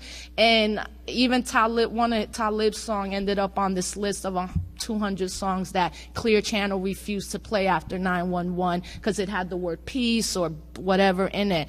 So there's a lot of groups working against what we call mainstream media. But what we really need is particularly young people of color to step up and begin to write, to blog, to MySpace, to editorialize, to write letters to the editor. We don't get involved. What I've seen from the white progressive movement is a lesson, and we have to lastly understand that we as black people started alternative media. It started with the North Star paper by Frederick Douglass, and it continued with Ida B. Wells Barnett and her anti-lynching campaign and newsletters, and it continued with Richie Perez, who developed and helped the Panthers develop their paper along with the Young Lords. We started alternative media because we were never part of mainstream. So why are we trying to get up in it again? We challenge it, we hold it accountable, but we own our own. We go to the FCC meetings, but as Congressman Waters said, we don't go to testify. We go to shake it up and be like, if y'all don't change it up, we're going to have to start shutting it down, and we've been successful. Let me interject. I want to make sure we get as many questions in as we I can. just wanted to set the meeting. Thank you, Rosa. In the audience, in the balcony, please. Yes, this question is mainly for Ms. Clemente. You spoke a lot of... Oh, all right. Well, all right. Well, I guess it sort of relates to what you were talking about, but more Professor West. There's a lot of talk about like the struggle and the roots of hip-hop with predominantly the black and Puerto Rican culture in New York, but can't hip-hop, since it's so mainstream, kind of bridge the gap between all cultures? Because since it attracts a wide variety of people, it would be instrumental in, let's say, moving from just grassroots activism to helping out broader education, because without proper primary and secondary school education, you can't really have an informed electorate. So what do you think about that? I mean, of course, hip-hop is art at its heart. It's not, of course, hip-hop comes from black people and Latino people and poor people, oppressed people. And art made by that group of people is made not for art's sake, but to really document and really be practical in people's lives. Like Rosa said, she was living in the South Bronx and hip-hop saved her life. It's not like she listened to a song and just, that was it. It wasn't art for art's sake. So it's something that appeals to all groups of people all over the world because it speaks directly in the language that the kids are still using. A lot of music, by the time an R&B song is popular, the language and the sentiment of it kind of seems corny because it's not speaking in the lexicon what kids are still speaking. And that's why for R&B to be relevant lately, you have to have a rapper on it or a hip-hop producer to do the beat. Because of that, hip-hop by nature is inclusive of everybody. But if we lose focus of where it comes from, then you can't understand its power, and then the discussion becomes misleaded. The discussion becomes more about it being for the sake of art, and, oh, we real hip-hop, we live and die for hip-hop, and ignoring the conditions that hip-hop come from. A less eloquent way of saying that is don't confuse R-O-O-T-S with R-O-U-T-E-S. You see, the roots are historic, and the roots are thoroughly African, but it goes from the roots like a springboard to all the world. That's the universality of it. That's the humanity of it. So anybody can revel in the product that come out of these particular historical circumstances. A lot of people want to deny one, deny the other. No, the two go hand in hand. That's why the world loves jazz. Always will, as long as human beings are around. They're going to love hip-hop too. At least certain versions of hip-hop. Thank you, Dr. West. Our next question in the back. My question is pretty simple. It's going to be out to Dr. West because, we know you best on this campus. Because there's this sentiment of a system that's broken, Talib, you mentioned it, us picking a system that's essentially broken. And there's a lot of what's brought to us on this campus is a question of education, of paideia, of growth, of maturation and learning. And the thing is if we're set to pick from a system that's broken, that there's got to be some way to make the message less about the fight and more about the maturation and understanding. I understand that, Ms. Clemente, that we... Please, brother, ask the question for me. What kind of education do you think a campus like Princeton needs? How do we need to change? This isn't a group that's going to evolve. How do you think we need to change? What do you think needs to come? I think you could begin by taking Professor Eddie Glau's courses. What I mean by this, you get critical engagement. Paideia is about this formation of attention to something serious. It's about cultivation of a self to deal with reality, memory, and mortality. And it's about maturation of a soul, which means looking deep the way Brother Talib talked about, inside of yourself, and having the courage to find your voice, whatever it is. Nobody has the same voice. You see, that's what you call serious teaching. He's not the only professor like that. There's others too, but I'm just using him as paradigmatic, right? Now, what does that mean, though? It means that recognizing that the system's always been broken. It was broken when it started. Yeah, American. It was broken when it started. You got indigenous peoples. It will never be set back in such a way that it redeems the suffering of indigenous peoples. Never. It will never be set back in a way to redeem the suffering of black slaves and Jim Crow black people and women and so forth. The question is, in a democracy, we're all here for a short amount of time. We're going to be dead soon. Nobody gets out of space and time alive. In the short time that we here, how do we attempt to expand the democratic possibilities for the empowerment of everyday people? It's going to be broken 50 years from now, if it's around, if it's not authoritarian. Now, with these new acts, it's crypto-fascist. It really is. It's crypto-fascist, because some of us are already enemies of the state. You see, so you just show up in jail and send me some food on the bush. You see what I mean? That's a possibility. That's a real possibility. Well, no, it's not a possibility. I think Congresswoman Waters can tell us that this torture bill that has been passed has provisions for United States citizens. I mean, it's like sick that can be picked up. And people should know that Jose Padilla, an American citizen that's Puerto Rican, has been in jail for almost 5 years on no charges. I don't know how you can talk about education and not understand the danger to the democracy that is being presented at this time while you're in this institution. What they're talking about with the enemy combatants and the loss of habeas corpus, how can you know the Constitution? How can you talk about democracy and be quiet while this is going on? Education is irrelevant if you are dealing with this. So I don't know how and what you should be doing at Princeton, but if you're satisfied and you think you're getting an education and you are uninvolved as you watch the democracy crumble before your very eyes, then you're wrong. And you should force this institution and whatever you're doing in life to deal with what's going on now that's changing the world and creating the kind of hatred that will not allow you to be an international person, because people don't want to see you in other countries understanding you as an occupier and an abuser and someone who is absolutely undermining all of that which you stand for. I mean, what is education if you aren't dealing with that? Thank you, Congresswoman. Our next question. How y'all doing? This is for Mr. Kweli, and some of the elements of my question have been touched on already. But in my opinion, mainstream hip-hop often misrepresents what real hip-hop is. And I wanted to ask Mr. Kweli, how do you feel when people get the wrong impression about hip-hop, like when you perceive hip-hop as just what you hear on the radio and objectifying women, etc., and all that. Also, I wanted to ask... Let's stop there with one question so we can get to another question. Thank you so much. I mean, I do think that there is a definite difference when people in the mainstream media talk about hip-hop and what hip-hop is not doing, what hip-hop is doing.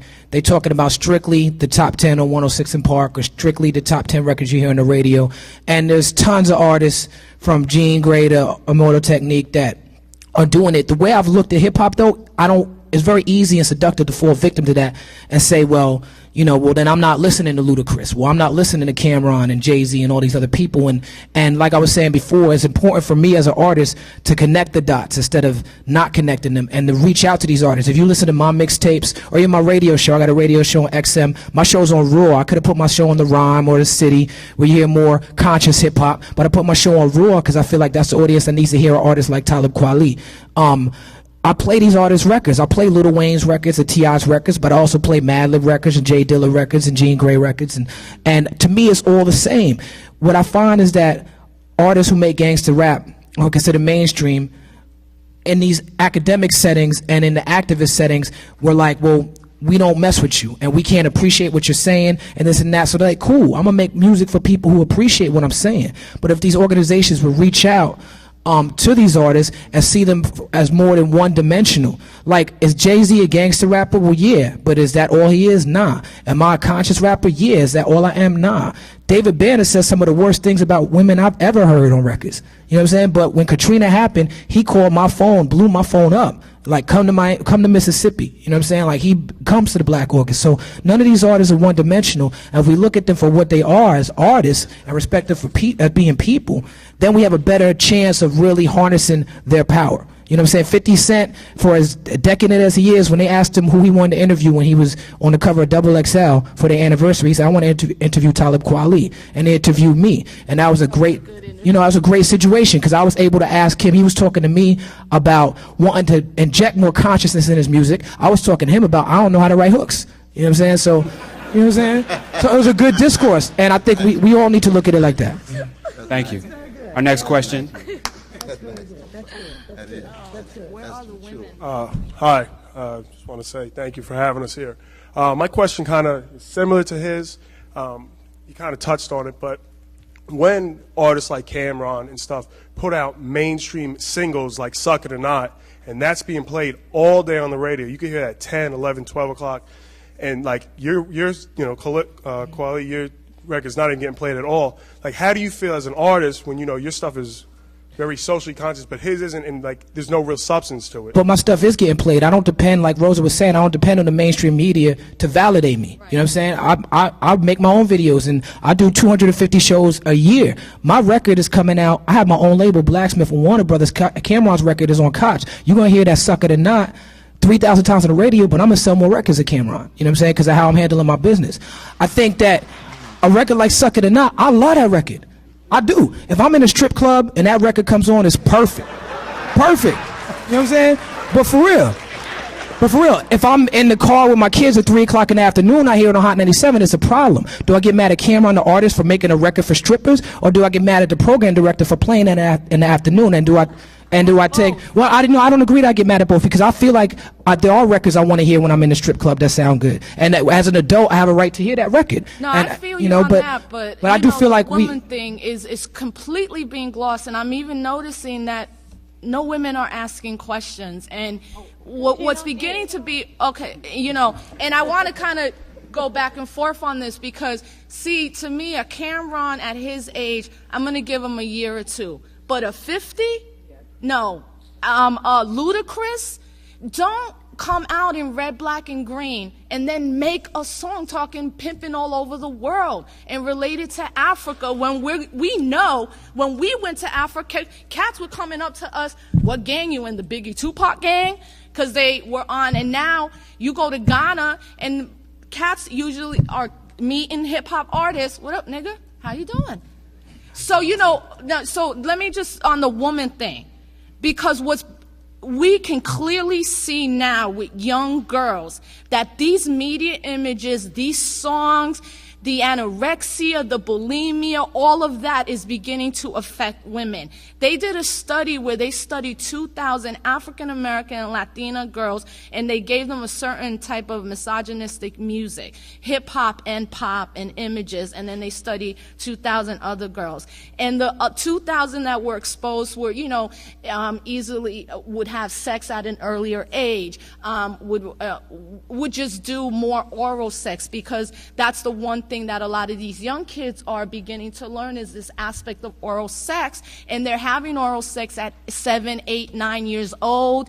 And in Brooklyn, where we're from, has the highest HIV infected young people between 14 and 21. So my whole thing with the woman issue is, I am not going to listen to a song that a 31-year-old black man has made, or a Daddy Yankee, or all this nasty reggaeton that's out there, and because they're saying it in Spanish and people don't understand it and like the beat.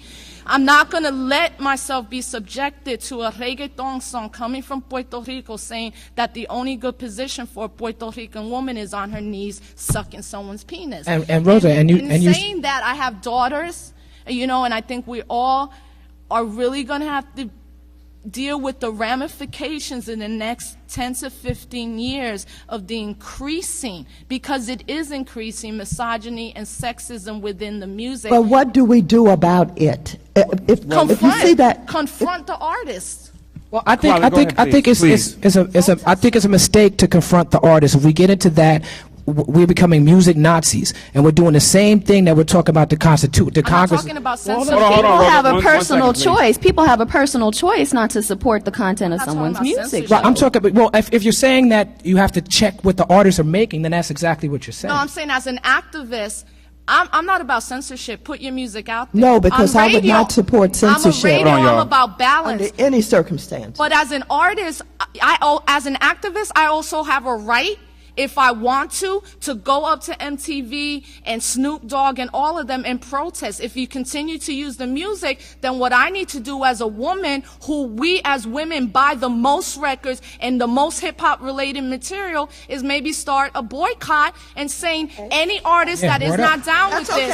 And I'm bringing that up because that's something that's coming to fruition now with a lot of women's groups, because even within the hip-hop convention, something that I'm very proud I founded, I myself and other women have left the convention, and the convention is not full of artists. The convention is full of, quote, revolutionary activist brothers who have completely pushed all the women out for various reasons, but for the most part because men think that feminism and women's issues have to be talked to from a woman has to bring it up. Men have to begin to say that we as men find this unacceptable, because this is not what we're all about as men either. Let me, real quick, one more thing before I'm going to say one more thing before I leave. It's an honor and a pleasure to be on this panel in front of you all, you students, and especially with my company. It's just wonderful company. I feel like very humbled to be in the presence of these people, who's selling his book 10 years ago. We were arguing on panels 10 years ago. You know what I'm saying? Like, it just, I was watching hard TV 10 years ago. It's real good. But I just want to say, and that's the last thing you said, Rosa, is what I completely agree with. Her job as an activist is to point out the holes and be like, this artist is a travesty, and what he's saying is not acceptable in our community. And us as community people, we have to stand up and say, as a community, we're not going to stand for that. We're not going to have you call our young women bitches and hoes. We have young girls. I have a daughter. We have children who look up to this.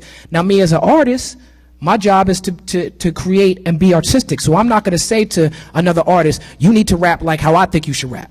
What I'm going to do is I'm going to make songs like Black Girl Pain and make songs like Never Been in Love and make the songs that she's talking about and not say another artist shouldn't do it. I'm going to go ahead and do it and be dope and be as dope and ill, as fresh as I can be. You know what I'm saying? Because that kills all the discussion. You know what I'm saying? And I'm going to try to lead by example. And hopefully what will happen is I'll do my songs and one of them artists will come up to me and be like, wow, I never even thought that you could do that. Just like when you watch Snoop Dogg's Life of Rhymes of Snoop Dogg is on MTV. I'm about to go work for Viacom. That's why I have to break out. But when you watch Snoop Dogg's Life of Rhymes on MTV, he's talking about murder was a case. He wrote that record and how it came true because he put the word murder was a case in the record, and he starts crying and shedding a tear when he's making the record. Then he goes on to talk about, you know, I'm an adult now, I'm older, I have children, I have family, I was real hard on women early in my career, I made a lot of records degrading women, and then I said, you know, I need to make records where I celebrate women, and he's not quite there yet, you know what I'm saying, because he did the records he did with Pharrell, you know what I'm saying, which is great party records. They don't completely celebrate women, but they a lot better than, you know, the earlier records. So I'm always for optimists, and hopefully artists could grow up and get better. Imagine what Biggie would have sounded like if he was still alive. Imagine what Tupac would sound like. And that's all I want to say. Thank you. Y'all, please give a round of applause for Talib Kweli.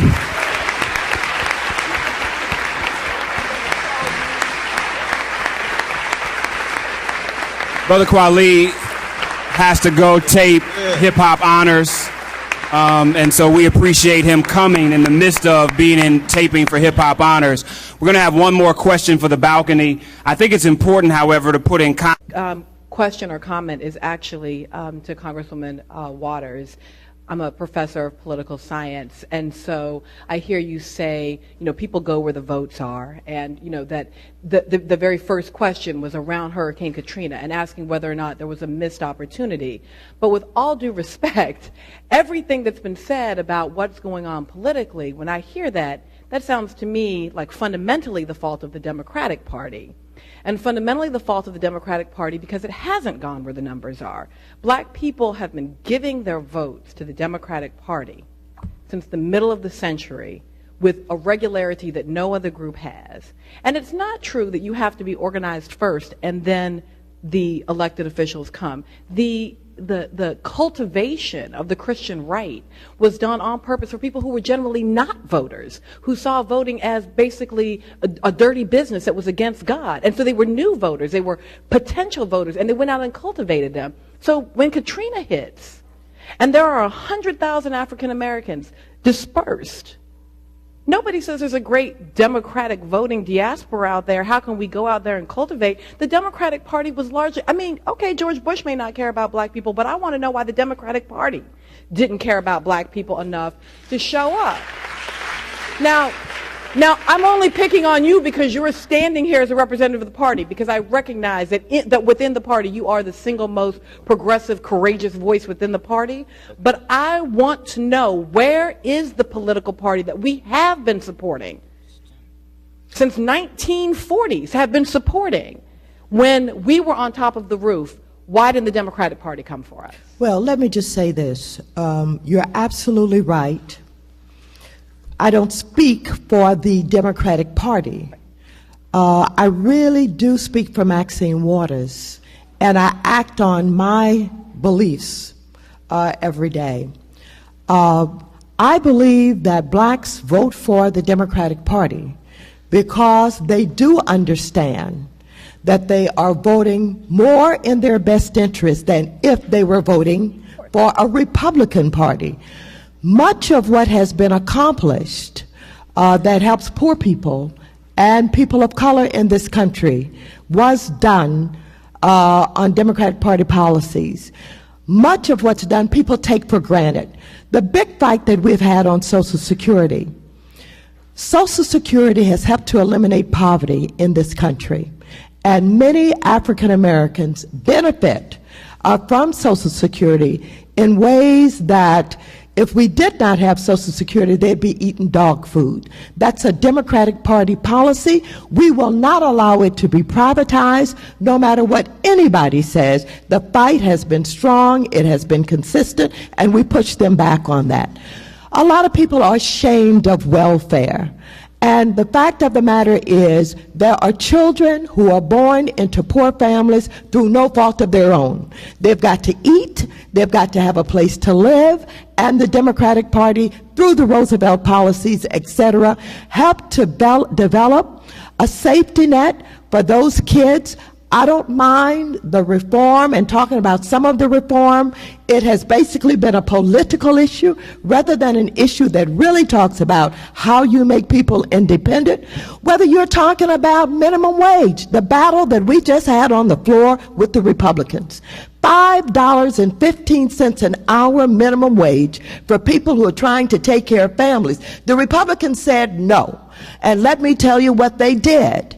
They said, we want to continue to give tax breaks to the richest people in America, the richest 1% in America that's benefited from the tax cuts of this administration. And they made a joke out of our fight to increase the minimum wage for the poorest and most vulnerable people in this society. You know what they did? They said, ha ha, we will attach to it that which is known as the death tax, the inheritance tax. And if you will allow the richest people in America to hold on to all their money, pass it on the way that they want to, not be involved in helping to provide the dollars that are necessary to run this country, then we'll give you $1 or so. So it is not because black people are stupid. It's because we know that not only will George Bush and the Reagans continue to give the tax breaks to the wealthiest people in the world, it is their corporations, Halliburton in Katrina, in New Orleans, Halliburton in Iraq, who are making money on no-bid contracts. And it is the company of Dick Cheney, who was the CEO, who has been in office protecting Halliburton to be able to rip us off in Iraq, where they are providing services and cheating us, and in Katrina, after Katrina, with the no-bid contracts. So black people aren't stupid. And if in fact, the argument that some Republicans make, we ought to be in both places. All right, you go over there, but if you're sitting over there and you're not saying anything, you're not opposing these policies, what good is it for you to be over there? As a matter of fact, I will be in Ohio in a few days trying to stop Ken Blackwell, a black Republican, because you know what he did to the voting system there? Not only did he reduce the number of polling places so that black people had to stand in line and get discouraged, we had come up with some repair in the voting system that he undermined in Ohio in ways that had never been done before. So we're not stupid, and the Democratic Party holds us in good stead. I would never suggest that we're stupid. I was standing in Columbus. I saw those lines. I'm not suggesting that we... That was done by Republicans. No, I understand. I'm not suggesting we should vote for the Republican Party. What I want to know is, where was the organized effort on the part of the Democratic Party to provide a consistent voice post-Katrina that would have said what happened to Katrina was about race, it was about class, it was about national security, it was about environmental policy, and where is the Democrat who became the national voice to represent the people of the American South in a post-Katrina era that would have provided more votes to a party which is out of power? In my mind, the parties not doing that was about them not going to the voters. Those were Democrats trapped on the top of those houses, and in fact, it's been in retreat. Yes. So, granted, I understand. Well, let me real quick, because this could be a panel by itself. Okay. This could be a panel by itself. I want to give Bakari an opportunity to respond. That'll be the last statement that we make. We will then go to closing remarks. We are already over time. I think that the question that she's raising gets to the crux of why we're here. And this is what it is. Social justice, and the question that the brother asked about education, social justice has been taken off of the national agenda. Neither the Democrats nor the Republicans are able to bring the question of social justice to government. So within our generation, within the hip-hop generation, voting for the lesser of two evils isn't enough. And so I think that's the question of education. What type of society do we want to live in? We supposedly live in the most advanced economically, etc., country in the history of the universe. And education should be teaching us how do we make that society work for all of its people? Yes. And I think that's what we're missing. Yes. In terms of the Democratic Party, I think that the Democratic Party is playing catch up with the Republican Party. And what has happened, most certainly in the last 30 years, is that corporations are running the country. Yep. And so it's the corporations that government is responding to, not the people. The question of an education at Princeton or anywhere else should be concerning itself with, can we create a society that has corporations that also has a government that works for the people? The social justice programs that you're talking about that the Democrats were able to bring into existence, those aren't things that came into existence in our lifetime, members of the hip-hop generation. But so benefit from them. We've benefited from them, but I think the relevance in terms of moving the country forward is not at our fingertips. And so I think that within the hip-hop generation, people are willing to entertain the Republicans because they can't see any sense of urgency right now. In terms of what you're saying, I don't agree with it, okay? I don't agree with it, but I do think that we're in a position where the voting remains critical and across race. And this is the importance of, why I talked about why white kids love hip-hop, Rosa. And that is because I think that when we have a black agenda in this country, we've seen what's going to happen. There's going to be a quick, swift movement to destroy those people in those movements. I think that hip-hop provides us with an opportunity to have a cross-racial movement that can begin to raise these questions of social justice within a generation of young people who've lived their entire lives in post-segregation America. Quickly, if we can, thank you, Bakari. Yeah.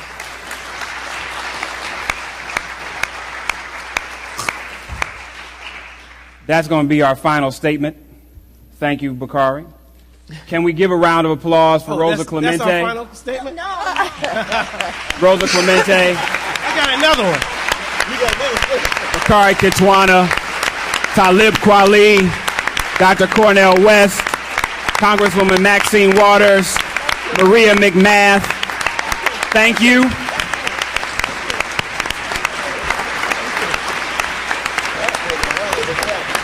Before everyone leaves, please let's give another round of applause to the Hip Hop Arts and Life and for those people that have helped make this possible.